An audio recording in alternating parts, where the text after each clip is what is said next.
Bonsoir Insta, bonsoir à tous. Ravie de vous retrouver pour ce live. J'avais peur d'avoir peur de le faire et au final, j'étais impatiente. Alors, pour ceux qui regarderont cette vidéo en replay, mettez-moi un petit commentaire que je sache et n'hésitez pas à me poser vos questions, à me faire vos remarques si vous en avez, parce que ça m'intéressera toujours. Et si vous vous connectez en direct, n'hésitez pas aussi à commenter un petit peu ce dont je vais vous parler ce soir. Je vous cache pas que c'est quelque chose de très intime dont je vais parler aujourd'hui. Et il y a quelques temps, j'aurais pas pensé être capable de le faire, surtout pas en live, sur les réseaux sociaux. Et surtout pas aussi vite, parce que j'ai vécu un travail intérieur qui a été très rapide sur ce mois d'avril, très intense, mais aussi très rapide.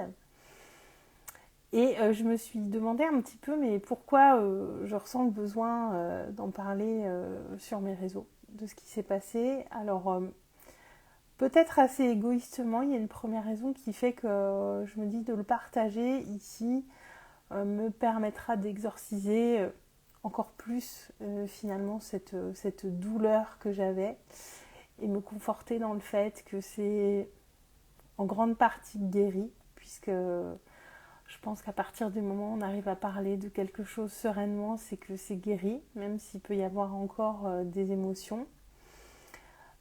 Par souci de transparence aussi, puisque voilà, je montre beaucoup de choses de moi, je propose mes accompagnements ici, mes services, et c'est important pour moi d'être transparente, d'être authentique, de vous dire qui je suis et aussi de vous montrer mes failles, parce que sur les réseaux, c'est assez peu montré.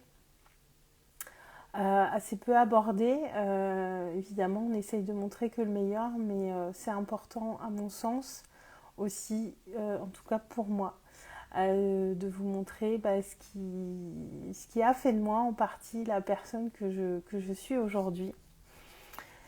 Et aussi, il y a une autre raison qui est très importante. Alors, je lis, j'ai pris quelques notes, donc si vous me voyez baisser les yeux, c'est peut-être pour regarder mes notes parce que je veux rien oublier ce soir, c'est important. Et donc je vais vous parler de ça aussi parce que je réalise que ce n'est pas une fatalité de vivre avec des vieux traumas. On a tous des choses qui nous blessent, qui nous ont marqués dans nos vies, et on n'est pas obligé de se les traîner comme des boulets. J'étais pas très sûre de ça. J'étais pas sûre de pouvoir guérir ça et je me rends compte que oui.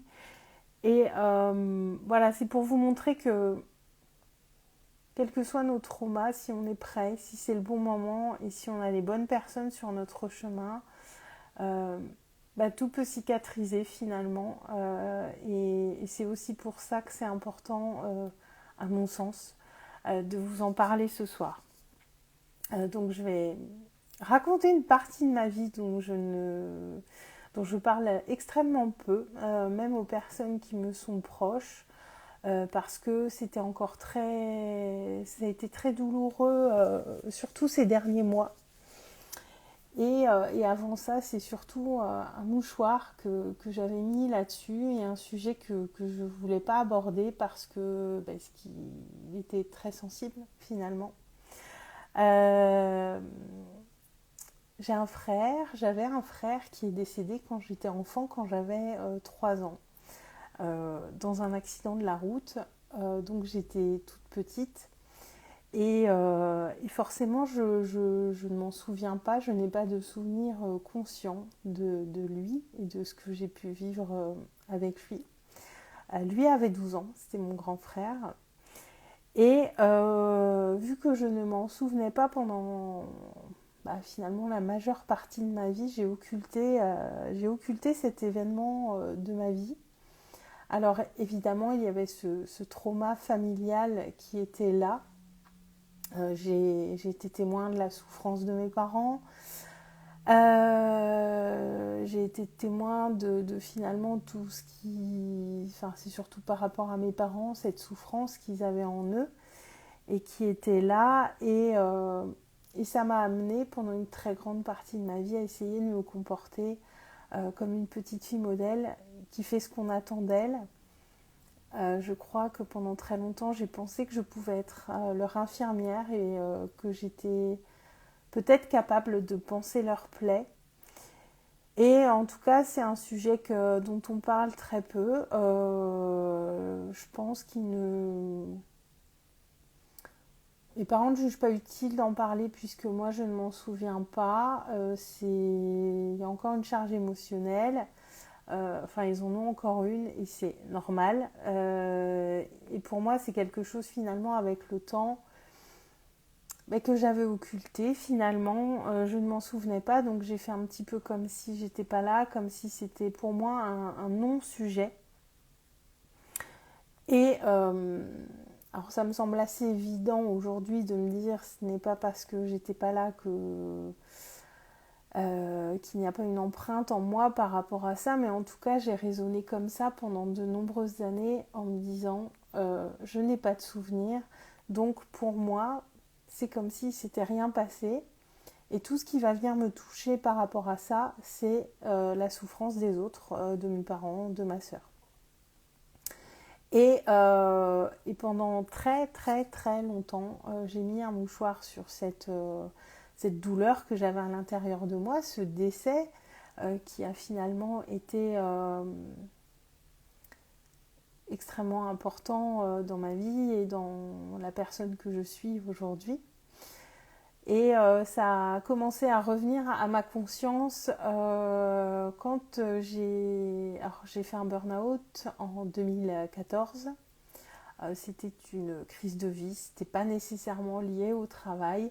J'ai vécu une crise de vie très importante dans le sens où je ne faisais pas ce que j'aimais, je ne savais pas ce que je voulais, je ne savais pas qui j'étais. Et ça a été vraiment une période difficile, mais en même temps tellement salvatrice. Je suis très reconnaissante d'avoir vécu ça parce que sans ça, je serais encore dans mes schémas qui m'enferment. Voilà. Et donc en 2014, je fais un burn-out et vraiment tout lâche au niveau du corps, au niveau des émotions. Alors j'avais souvent fait des dépressions avant ça et je ne comprenais pas pourquoi je replongeais à chaque fois. Et à cette période, j'ai réalisé que finalement, il y avait plein de choses qui n'allaient pas dans ma vie, que je n'étais pas celle que j'avais envie d'être finalement. Donc ça, je ne sais pas si je l'ai déjà dit, mais c'était en 2014. Et c'est à cette période-là, enfin, du moins quand j'ai commencé à me remettre, que je choisis de devenir thérapeute. Donc je me suis formée à la sophrologie. Et dans l'école où j'étais, il y avait une spécialisation en accompagnement du deuil. Et donc à la fin de ma formation, j'ai choisi de me former à cette spécialité. Alors avec le recul, j'avais de bonnes raisons de le faire, mais je ne pensais pas que j'allais mettre le doigt sur un point important, puisque à ce moment-là, le décès de mon frère n'était pas quelque chose que j'avais à l'esprit, c'était vraiment extérieur à moi finalement. Et pendant ces quelques jours de formation à l'accompagnement du deuil, j'ai beaucoup d'émotions qui sont remontées. C'était assez dur pour moi ces 3 jours de formation parce que j'ai compris plein de choses sur le deuil, hein, tout simplement. Et aussi, j'ai réalisé à ce moment-là que peut-être je n'avais pas fait ce deuil moi et que c'était quelque chose que je traînais, qui était là et qui était un espèce de handicap, de boulet qui m'ankylosait, qui me ralentissait, qui m'empêchait d'avancer. Et surtout, j'ai réellement compris que finalement mes parents avaient fait tout ce qu'ils avaient pu, ils avaient fait de leur mieux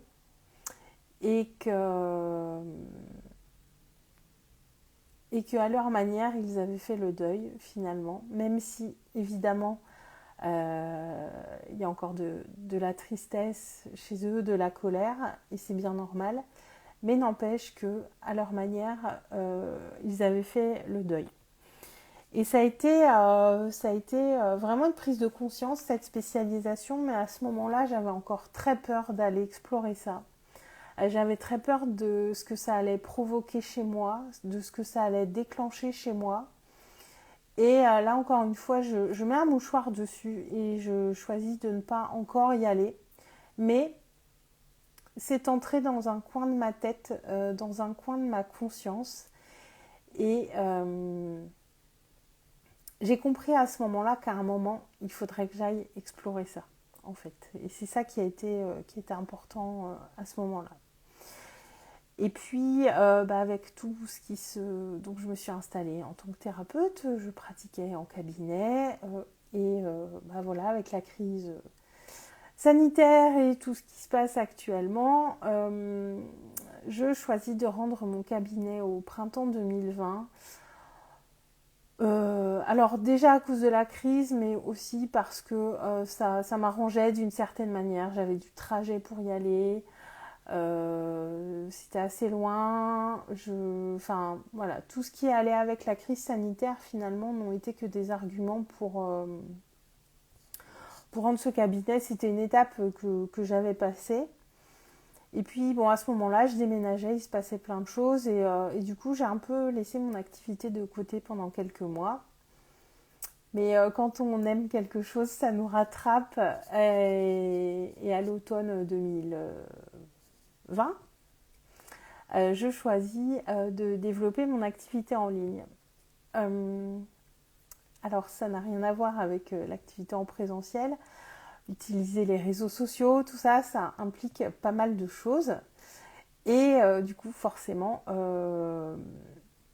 j'ai re-entamé un gros travail sur moi. Alors, j'en ai toujours fait régulièrement, mais là, le fait d'utiliser les réseaux sociaux, le fait de me montrer, le fait de faire ce que je fais actuellement, ça a été un autre pan de moi à aller explorer parce que j'ai réalisé que j'avais de nombreux blocages et que ce n'était pas si anodin que ça d'entreprendre à la manière dont je voulais, en tout cas. Et donc j'ai travaillé sur énormément de choses en 2021. Ça a été une année vraiment charnière finalement, un petit peu une année zéro pour moi où je remettais tout à plat. Et j'ai fait ce travail en 2021 et en septembre 2021, j'ai fait une séance avec un thérapeute suisse. Donc j'ai fait une séance en ligne. Et alors je ne sais plus pourquoi, je l'ai consulté au départ, mais le fait est qu'au tout début de la séance, il m'a demandé de trop rien lui dire et qu'il allait voir ses ressentis. Et en fait, la première chose qu'il m'a dite, et très fermement, il était très sûr de lui, donc je pense que c'était quelque chose qui était très présent en moi, c'est que j'avais un deuil non résolu. Et là, je l'ai pris un petit peu dans la tête, clairement, mais j'avais besoin de l'entendre à ce moment-là. Et je me suis dit, ok Aurélie, maintenant il va falloir y aller parce que tous ces blocages que tu as sur lesquels tu as mis le doigt, c'est peut-être ça qui vient te bloquer, tout simplement. Et donc là, j'avais une charge émotionnelle qui était, ça devenait très difficile pour moi d'en parler. Dès que je l'évoquais, dès que j'y pensais, je me mettais à pleurer, j'avais de la colère, il y avait beaucoup d'émotions très désagréables qui venaient. C'était vraiment un peu comme si c'était quelque chose qui était monté en moi depuis des années, et là il fallait que ça sorte. Enfin, c'est un petit peu comme ça que je le vois. Mais pour autant, j'ai encore laissé quelques mois passer parce que j'avais besoin de trouver les bonnes personnes. J'avais peut-être encore besoin d'avoir un déclencheur. Et donc, c'était très présent dans ma tête. Je savais que j'allais devoir y aller, mais que le bon moment allait se présenter de lui-même. Et en février 2022, j'ai fait une séance de breathwork dans un coaching de groupe. Alors c'était une découverte du breathwork et la praticienne avait fait un breathwork qui était plutôt orienté pour nous redonner de l'énergie, de la joie, etc. Alors le breathwork, pour ceux qui ne connaissent pas, c'est de la respiration holotropique. Si vous voulez chercher, je vous laisserai aller chercher. Je ne vais pas rentrer dans les détails en quoi ça consiste. Et je ne suis pas spécialiste, j'ai fait quelques séances, mais voilà. Et donc je fais cette séance de breathwork en ligne et au bout de 10 minutes à peu près, la séance durait 20-25 minutes. C'était une séance assez courte. Et au bout d'une dizaine de minutes, là j'ai une énorme remontée émotionnelle. Je commence à pleurer. Je termine difficilement la séance. Je pleure. Et je comprends que c'est ça qui est là, qui vient me déclencher toutes ces émotions.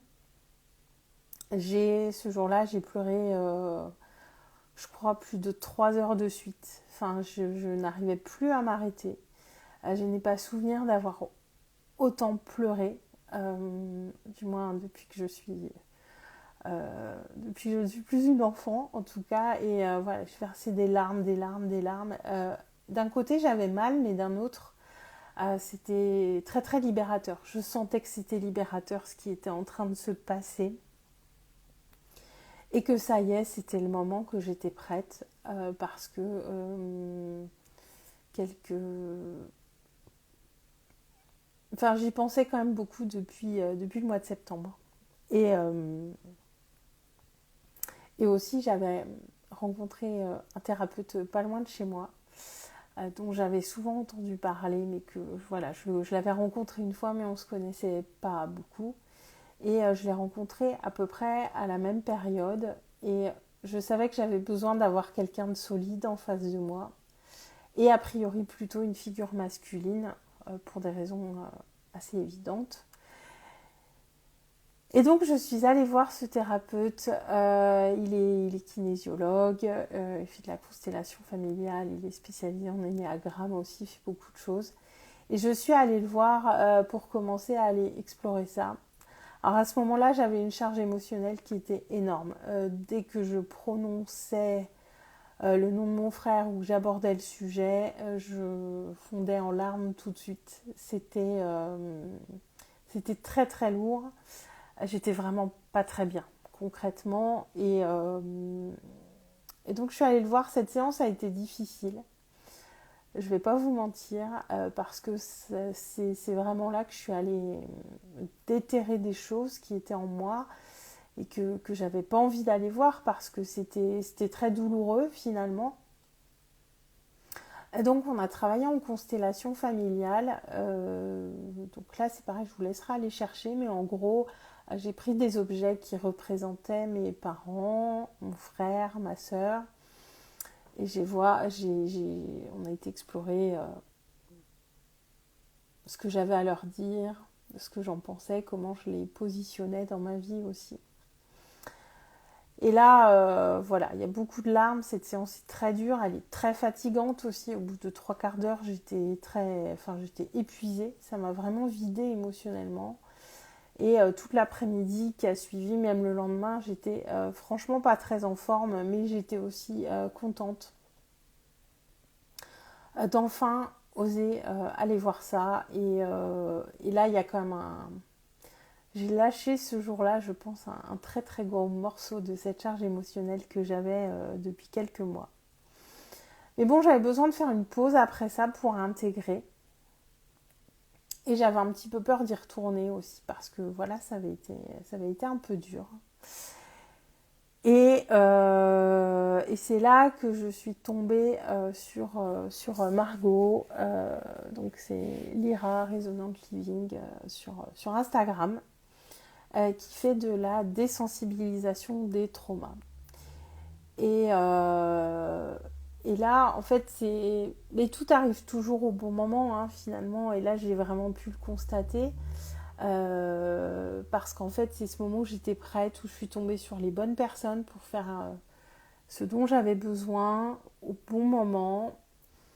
Et ça m'a vraiment attirée de travailler avec Margot parce que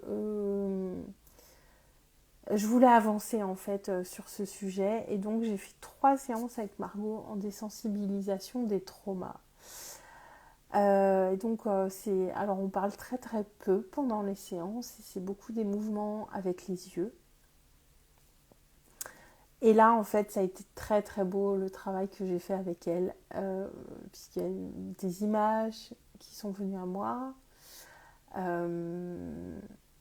Alors même si ce que je vous partage vous paraîtra peut-être incongru en fonction de vos croyances, mais peu importe. J'ai été connectée avec ma petite fille intérieure et comment elle était à ce moment-là, comment elle avait vécu les choses. J'ai connecté avec mon frère, on s'est parlé, il m'a transmis des messages qui m'ont fait un bien énorme. Ça a été très très beau, alors très très dur. La première séance a été un peu difficile, mais ça a été un travail vraiment magnifique d'aller œuvrer là-dessus parce que j'ai réalisé que finalement j'avais une énorme blessure de séparation.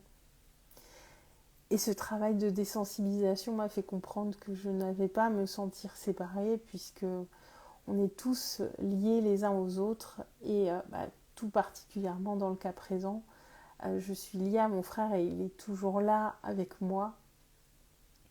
Et quand je l'ai vu en fait, pour lui tout allait bien, il n'y avait aucun problème et c'était complètement naturel qu'on se retrouve et qu'on puisse parler. Et, et ça a été vraiment magnifique. Enfin, vraiment. Et là, réussir à vous en parler aujourd'hui. Alors, peut-être que je le fais uniquement pour moi, c'est possible. Mais en tout cas, j'avais vraiment très envie et presque besoin de le partager. Parce que ça fait. Mais c'est un pan qui est très important de ma vie, qui a façonné d'une certaine manière la personne que je suis aujourd'hui. Mais aussi, finalement, en avril, de travailler tout ça, ça a déclenché une décision très importante pour mon business, puisque là, je tremble un peu de vous parler de ça. J'ai une sensation bizarre.